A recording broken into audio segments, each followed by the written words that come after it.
Hello guys, आज हम जानेंगे कन्वल्जन्स के बारे में। लोगों में कन्वल्जन्स क्यों आने लगते हैं, क्या कारण होते हैं, क्या सिम्टम्स होते हैं, इसको कैसे ठीक किया जाता है, कौन सी मेडिसिन दी जाती हैं अगर किसी पेशेंट को कन्वल्जन्स की कंडीशन हो गई है। सबसे पहले बात करेंगे कन्वल्जन्स होता क्या है। दोस्तों, इसको आम भाषा में दौरे आना, झटके आना बोला जाता है। इसमें होता क्या है, जो मांसपेशियां होती हैं उनमें ऐंठन होने लगती है, अचानक ही कॉन्ट्रैक्ट होंगी और रिलीज होंगी, रिलैक्स होंगी, यानी कि मांसपेशियों का ऐंठ जाना और अचानक से ही ढीला पड़ जाना। तो ये जो कंडीशन रहती है, ये प्रोसेस जो होता है बहुत ही जल्दी जल्दी होता है, यानी कि बहुत ही जल्दी ऐंठन होगी और बहुत ही जल्दी रिलैक्स हो जाएगा पेशेंट, एकदम बेहोशी की हालत हो जाती है। तो इसी कंडीशन को कन्वल्जन बोला जाता है, यानी कि ब्रेन में किसी भी तरह की अगर एबनॉर्मलिटी हो जाती है तो इसी कंडीशन में कन्वल्जन्स आने लगते हैं। और इसमें होता क्या है, अनकंट्रोल्ड शेकिंग होने लगती है। जब भी ब्रेन जो हमारा होता है, अगर कुछ गड़बड़ हो गई ब्रेन में, तो बॉडी पूरी हिलने लगेगी, शेक करने लगेगी, बहुत ही तेज तेज अचानक से बॉडी ऐंठने लगेगी, हिलने लगेगी। पेशेंट जो होता है शेक करता है, आपको लगेगा उसको ठंड जैसी लगने लगी है। तो ये सारी कंडीशन होती रहती हैं। और इसके साथ ही क्या होता है, हमारा जो ब्रेन होता है, अगर इसमें एबनॉर्मल इलेक्ट्रिक सिग्नल जो होते हैं वो इम्बैलेंस हो जाते हैं, यानी कि ब्रेन में जो सिग्नल होते हैं, जो नर्व सेल्स होती हैं, वो डिसबैलेंस हो जाती हैं, जिसकी वजह से ये प्रॉब्लम होने लगती है। एपिलेप्सी एक ऐसी बीमारी है जिसको मिर्गी भी बोला जाता है। इसमें पेशेंट को बार बार दौरे या फिर झटके आते हैं। ये जो प्रॉब्लम होती है बच्चों में ज्यादा होती है। अगर बच्चों में कन्वल्जन्स आ रहे हैं तो इसको फिट्स बोला जाता है, और अगर एडल्ट्स में ये प्रॉब्लम हो रही है तब इसको राइगर बोलते हैं। अगर किसी एडल्ट पेशेंट को दौरे या झटके आ रहे हैं तो राइगर बोलते हैं, अगर बच्चों में आ रहे हैं तो उसको फिट बोला जाता है, फिट्स बोला जाता है। तो आपको ये याद रखना चाहिए। तो अब जान लेते हैं ब्रेन में अबनॉर्मलिटी आ क्यों जाती है, क्या कारण रहते हैं जिसकी वजह से ब्रेन डिस्टर्ब हो जाता है, जो नर्व सेल्स होती हैं, और जिसकी वजह से दौरे झटके आने लगते हैं। दोस्तों, इसके कई सारे रीजंस रहते हैं, कोई एक कारण नहीं रहता है। जैसे कि हेड इंजरी, अगर किसी के सर में चोट लगी है, कई बार क्या होता है एक्सीडेंट हो जाता है, ट्रॉमा की कंडीशन हो जाती है तो सर में चोट लग जाती है। कई बार क्या होता है क्लॉट बन जाता है, तो इस कंडीशन में भी ये प्रॉब्लम हो सकती है, बेहोशी आती है, दौरे जैसे पेशेंट को आने लगते हैं। और इसके साथ क्या हो सकता है, हाइपरटेंशन, अगर किसी का अचानक ही बीपी बहुत ज्यादा बढ़ जाएगा तो ब्रेन पे प्रेशर पड़ता है, जिसकी वजह से ये प्रॉब्लम हो सकती है। और एंक्लेम्पसिया, जब कोई महिला प्रेग्नेंट होती है, अगर उसका बीपी बहुत ही ज्यादा बढ़ जाता है, हाइपर टेंशन हो जाता है अगर किसी पेशेंट प्रेग्नेंट महिला को, तब ये प्रॉब्लम हो सकती है। उसके साथ ही क्या हो सकता है, अगर ब्रेन में ट्यूमर हो गया है या फिर किसी तरह की गांठ बन गई है, तो इस वजह से भी लोगों में प्रॉब्लम होने लगती है। उसके साथ ही क्या हो सकता है, हाइपोग्लाइसेमिया, यानी कि शुगर का जो लेवल होता है अचानक ही बहुत ज्यादा कम हो जाएगा, तो ब्रेन को ऑक्सीजन प्रॉपर तरीके से नहीं मिलेगी, ग्लूकोज लेवल कम हो जाएगा, तब भी बेहोशी आएगी, कन्वल्जन्स आ सकते हैं। और उसके साथ ही क्या हो सकता है, हाई फीवर। आपने देखा होगा बच्चों में अगर तेज बुखार आ जाता है तो बच्चों को झटके जैसे आने लगते हैं, तो जिसको फिट्स बोलते हैं। तो इस वजह से भी, हाई फीवर की वजह से भी लोगों में प्रॉब्लम हो सकती है।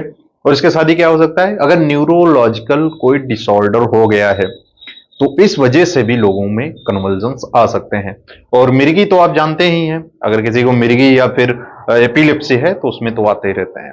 तो रीजन रहते हैं। तो बात करते हैं इसमें टेस्ट कौन से कराने चाहिए। अगर कोई पेशेंट ऐसा आपके पास आ रहा है या फिर आपका जानने वाला कोई ऐसा है तो कौन सी जांचें करा सकते हैं।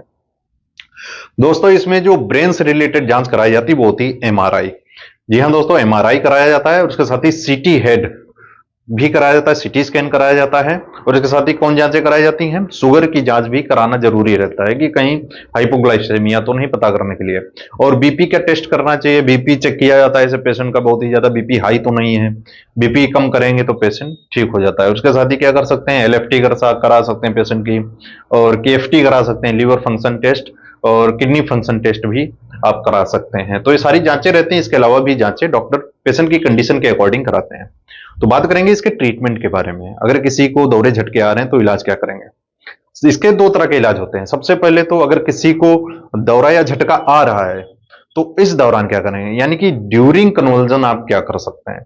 तो पेशेंट को रिलैक्स करने के लिए कुछ मेडिसिन दी जाती है, जैसे कि बॉडी जो ऐंठ रही है उसको रिलैक्स किया जाता है, ब्रेन को शांत किया जाता है। ब्रेन को शांत करने के लिए क्या देते हैं, डाइजपाम इंजेक्शन दिया जाता है। ये ऐसा इंजेक्शन है जो आपको नॉर्मली नहीं मिलेगा, ये डॉक्टर की गाइडेंस में ही पेशेंट को दिया जाता है और अपने आप लगाना भी नहीं चाहिए बिना डॉक्टर की एडवाइस के। तो जो डाइजपाम होता है इंजेक्शन, इसको बॉडी वेट के अकॉर्डिंग दिया जाता है। 0.3 mg पर KG per day body weight के अकॉर्डिंग देते हैं स्टेट। तो इस तरह से इसको दिया जाता है। आईएम दिया जाता है, आपको वेन में नहीं देना है, आईएम यानी कि इंट्रामस्कुलर पेशेंट को देना है। और 10 से 15 मिनट में पेशेंट शांत हो जाता है, सो जाता है, ब्रेन इससे क्या होता है, रिलैक्स हो जाता है। तो ड्यूरिंग कन्वर्जन आप ये इंजेक्शन देके पेशेंट को शांत कर सकते हैं। अगर मांसपेशियां ऐंठ रही हैं, सारी चीजें हो रही, पेशेंट रिलैक्स हो जाता है। और इसके साथ में क्या देते हैं, एक और इंजेक्शन देते हैं, गार्डिनल इंजेक्शन आता है कन्वर्जन को ठीक करने के लिए। इसमें होता है क्या, फिनोबार्बिटोन होता है। ये काफी अच्छा रहता है, काफी अच्छी मेडिसिन है कन्वर्जन को तुरंत ठीक करने के लिए। ये 200 mg का इंजेक्शन अडल्ट डोज जो रहता है, 200 mg का एक एम्पुल आता है, इसको आईएम तुरंत देना होता है। यानी कि स्टेट, जैसे कि दौरे या झटके आ रहे हैं उस दौरान इसको दे देना होता है। तो ये दूसरा इंजेक्शन हो गया। और इसके साथ क्या कर सकते हैं, सिम्टोमेटिक ट्रीटमेंट दे सकते हैं। कई बार क्या होता है, बॉडी बहुत ज्यादा शेक करती है और ऐंठन होती है मांसपेशियों में, तो बॉडी में पेन होने लगता है, कई बार फीवर भी आ जाता है। तो इसके लिए आप पैरासीटामोल का इन्फ्यूजन आईवी पेशेंट को स्लो दे सकते हैं। इसमें 1000 mg पैरासीटामोल होता है, इसको स्लो देते हैं। फीवर और दर्द हो रहा होता है तो वो कम हो जाता है। इसके साथ ही वोमिटिंग के लिए भी आप दे, सिम्टोमेटिक सारी चीजें आप पेशेंट को दे सकते हैं। तो ये तो हो गया स्टेट, यानी कि तुरंत इलाज क्या देना चाहिए। तो बात करेंगे लॉन्ग टर्म ट्रीटमेंट किस तरह से देते हैं, कौन सी दवाइयां होती है जो पेशेंट को लंबे समय तक देनी चाहिए। इसमें कुछ मेडिसिन जो होती हैं, कई बार क्या होता है, महीनों या फिर सालों तक पेशेंट को देनी होती हैं, क्योंकि ये एक ऐसी बीमारी है, ब्रेन में अगर एबनॉर्मलिटी हो गई है, बहुत सी चीजें ऐसी होती हैं, इसको ठीक करना मुश्किल रहता है। तो पेशेंट को मेडिसिन लेनी कंटिन्यू लेनी पड़ती है।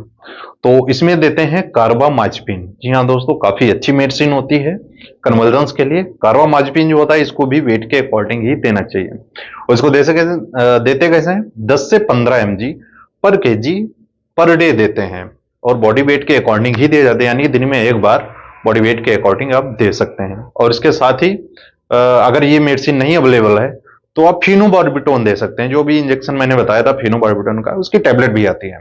तो ये टैबलेट किस तरह से देनी होती है, ये टैबलेट जो है 5 mg पर KG per day body weight के अकॉर्डिंग दिन में एक बार दिया जाता है। मेडिसिन होते हैं महीनों चल सकती हैं, सालों साल चल सकती हैं। तो डॉक्टर की एडवाइस से ये मेडिसिन लेनी चाहिए, अपने आप ना बंद करें ना ही लेना स्टार्ट करें। तो ये ट्रीटमेंट रहता है। अगर इससे रिलेटेड और भी ज्यादा जानकारी चाहते हैं, किसी और बीमारी के बारे में जानना चाहते हैं, किसी और मेडिसिन के बारे में जानना चाहते हैं, कमेंट करके बता सकते हैं। इंस्टाग्राम पर मुझे फॉलो कर सकते हैं, मैसेज कर सकते हैं। आपको किस टॉपिक पे वीडियो चाहिए आप कमेंट करके बता सकते हैं। आई होप दोस्तों आपको वीडियो पसंद आया होगा, तो इस वीडियो को लाइक करें, चैनल पर नए सब्सक्राइब जरूर कर लें, बेल आइकन को भी प्रेस कर लें, जिससे कैसे इंफॉर्मेटिव रिजल्ट को हमेशा मिलते रहें।